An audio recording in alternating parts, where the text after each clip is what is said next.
Assalamualaikum warahmatullahi wabarakatuh. Jumpa kembali di DND Workshop. Kali ini saya akan mereview sebuah inverter atau trafo las dari Benz dengan tipe MMA 120 ampere. Jadi yang jelas ini adalah mesin las MMA atau manual metal arc. Jadi tipe ini bisa digunakan di genset, tertulis di boxnya ya. Dan produk serupa dari Benz ada yang tidak bisa digunakan di genset.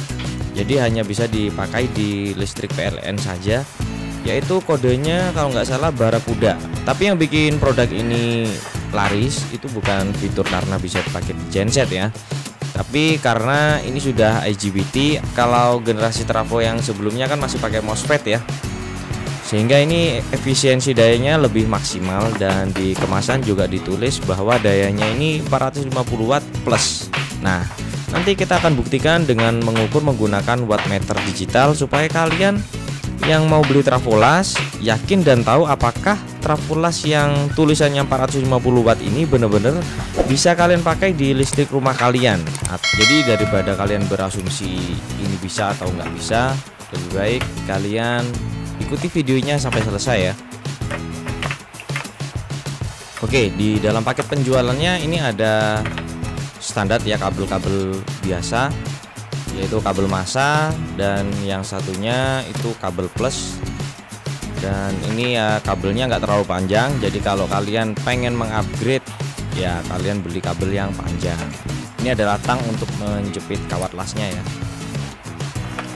Dan selanjutnya kita dapat sebuah sikat baja, yang mana di bagian belakangnya ini ada mini hammer.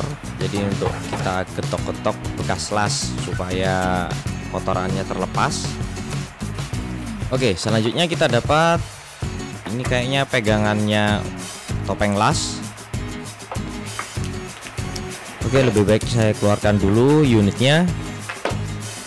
Dan kita dapat ya, ini adalah topeng lasnya atau kedok las. Ini kacanya mana ya? Bentar. Oh ya, ini kacanya teman-teman. Jadi ini bukan yang auto dark ya, jadi yang biasa. Kita pasangkan aja di sini. Lumayan nih, trafo las murah, dapat kedok las juga. Oh ya, kalau kalian cari di Tokopedia, Bukalapak atau di Shopee, harga dari mesin las ini sekitar 500 ribuan ya. Kalau saya tadi nyebutkan ada yang Barakuda itu sekitar 400 ribuan. Oke, kita cek lagi. Ini ada kitab-kitab. Jadi ini ada kartu garansinya. Kalau kartu garansinya sih sampai 36 bulan, lumayan. Dan ini buku petunjuknya. Dan sekarang langsung kita review ke unitnya ya. Oke, saya singkirkan dulu aksesorisnya. Ya, jadi unitnya ini cuma dibungkus bubble wrap seperti itu aja. Yang pertama saya lihat kabelnya ini cukup fleksibel, lumayan lah, bagus. Dan colokannya juga sudah colokan untuk Indonesia. Jadi warna produknya kuning menyala seperti ini, dan di atasnya ini ada handle-nya untuk memudahkan kita membawa alat ini kemana-mana. Lalu untuk penampakan bagian depannya seperti ini teman-teman.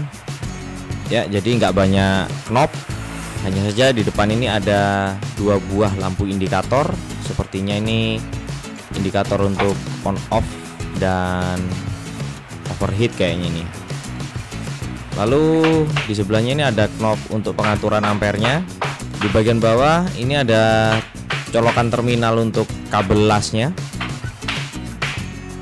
Tandanya cukup jelas mana yang positif dan negatif. Jadi yang positif itu untuk kabel yang ada tang penjepit kawat lasnya, dan yang negatif itu untuk massa.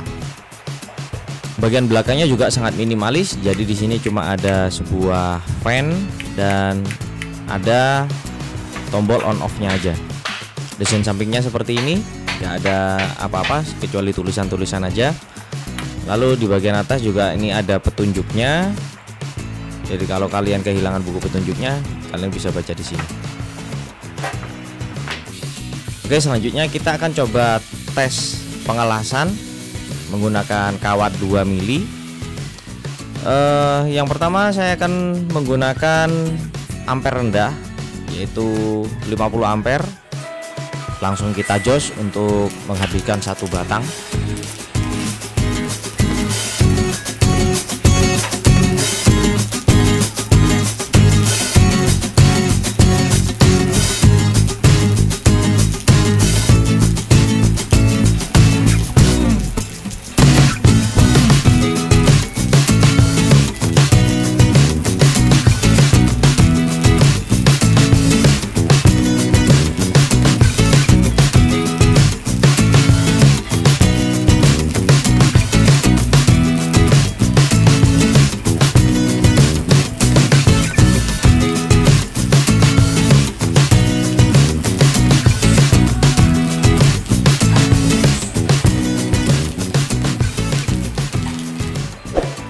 Oke, sudah habis satu batang tanpa kendala. Dan untuk feel-nya saya rasa walaupun pemula seperti saya, ini gampang untuk dapat apinya dan lumayan matang. Ini nanti kita akan cek ya.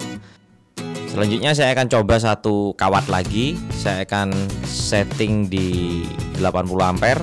Sama, kita akan jos sampai habis.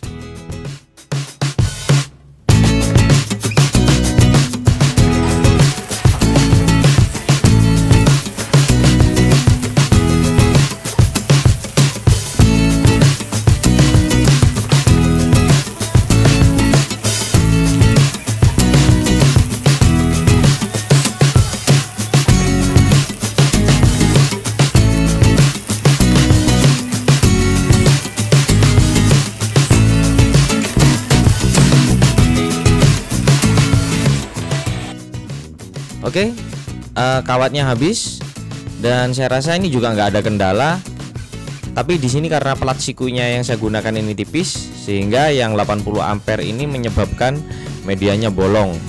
Dan mungkin saya karena masih pemula ya, jadi saya belum terlalu beradaptasi dengan alat ini, sehingga ini ada yang bolong-bolong ini. Jadi ini untuk tingkat kematangannya juga bagus. Dan kalau kalian masih pemula seperti saya rasa alat ini cukup menyenangkan untuk dibuat belajar ya teman-teman, karena alatnya sangat simpel, nggak terlalu banyak pengaturan ya. Oke, selanjutnya yang kita tunggu-tunggu, kita akan mencoba untuk mengukur berapa kebutuhan daya untuk pengelasan di 60 ampere. Kita setting di 60 dulu. Selanjutnya kabel powernya kita konekkan ke wattmeter digital. Nah, ketika pengelasan wattmeter digital ini saya hadapkan ke kamera ya teman-teman. Jadi teman-teman bisa langsung mengetahui berapa watt real time-nya. Jadi tanpa beban pengelasan, alat ini memakan daya hanya 24 watt. Ya, untuk idle seperti ini itu 24 watt. Dan sekarang saya akan nyalakan elektrodanya dan teman-teman bisa cek sendiri ya, ini nanti keluarnya berapa watt. Sekitar 1500-an, 1100, sorry. Ya, dia ada di kisaran 1150-an. Jadi kalau diklaim itu 450 watt itu jauh ya. Jauh sekali. Ya, ini peak yang tertingginya itu ada di 1573 watt di pengelasan 60 ampere. Lalu bagaimana untuk di pengelasan 80 ampere? Nah, teman-teman perhatikan juga ya, ini jatuhnya ke berapa watt ini.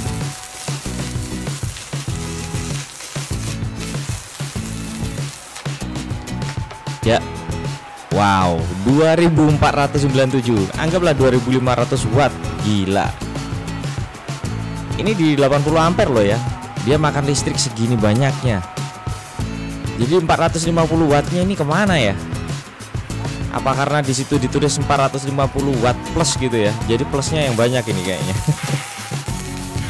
Oke, kita ulangin. Ya, sama teman-teman ya. Ini, waduh. Jadi kalau listrik di rumah kalian itu cuma 900 watt, jangan harap banyak sudah. Apalagi 450 watt, tambah nggak mungkin bisa ya. Jadi kalau ada teman kalian yang bilang di rumah saya 900 watt bisa pakai mesin ini, ya MCB di rumahnya dia yang bermasalah sebenarnya ya kan. Oke, sekarang kita akan turunkan ke 55 ampere aja. Tadi saya coba di mendekati 40 ampere itu sangat sulit dapat apinya teman-teman, dan kadang-kadang langsung mati atau lengket gitu ya. Sehingga kesimpulan saya untuk mesin ini buat ngelas sih ya minimal kalian gunakan 50 atau 55 ampere. Ini saya coba 55 ampere ini ya. Keluarnya berapa watt?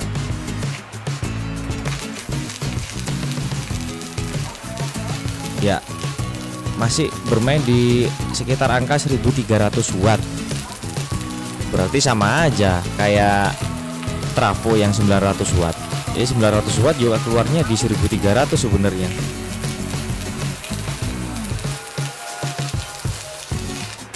Oke teman-teman, setelah melihat video ini saya rasa teman-teman juga sudah bisa menyimpulkan sendiri ya, dan bisa mengukur sendiri bagaimana kalau ditaruh di rumah kalian masing-masing. Jadi kalau kalian listriknya di rumah cuma 900 watt, ya saya rasa memang harus kalian upgrade listriknya kalau memang mau menggeluti di bidang metalworking atau laseri ya. Jadi kalau kalian berharap banyak di mesin yang tulisannya 450 watt itu mitos ya teman-teman. Nggak ada mesin las yang bisa digunakan di 450 watt. Apalagi kalau teman-teman perhatikan di toko online juga ada yang menjual yang 300 watt, itu tambah nggak masuk akal lagi. Jadi lebih baik untuk jaga-jaga, apalagi nanti juga menggunakan gerenda, bor dan lain-lain. Ada baiknya kalian upgrade listrik kalian ke 2200 bisnis atau ke 3300 bisnis supaya bisa lebih murah biaya per kWh-nya ya. Oke, saya rasa videonya cukup sekian ya teman-teman. Terima kasih sudah menonton. Jangan lupa like, share, dan subscribe. Semoga video ini bermanfaat. Dan kurang lebihnya saya mohon maaf. Sampai jumpa di video selanjutnya. Wassalamualaikum warahmatullahi wabarakatuh.